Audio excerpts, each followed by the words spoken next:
Welcome. So today we will update you regarding GST, which is Goods and Services Tax. Goods and Services Tax law in India is a comprehensive, multi-stage, destination-based tax that will be levied on every value addition. In simple words, GST is an indirect tax levied on the supply of goods and services. GST law has replaced many indirect tax laws that previously existed in India. Under the GST regime, tax will be levied at every point of sale.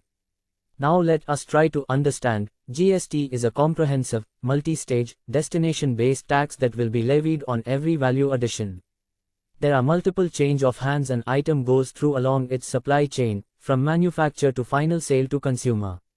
Purchase of raw materials, production or manufacture, warehousing of finished goods, sale of the product to the retailer, sale to the end consumer.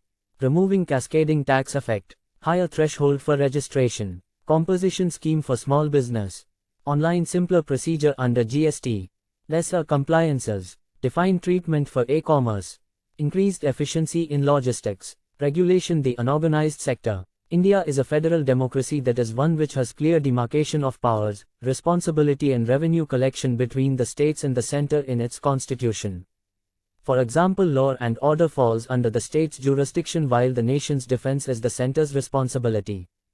The GST too needs to have clear provisions on what areas the center and the state are allowed to collect revenue from taxation to prevent an overlapping. The central GST or CGST is the areas where the center has the powers, and state GST where the state has taxation capabilities. The IGST or integrated GST is for movement of goods within the states of the Indian Union. This will be collected by the Union, however will be transferred over to the states. Thus it is essential that if and when the GST comes out, it is rolled over in the entire nation simultaneously.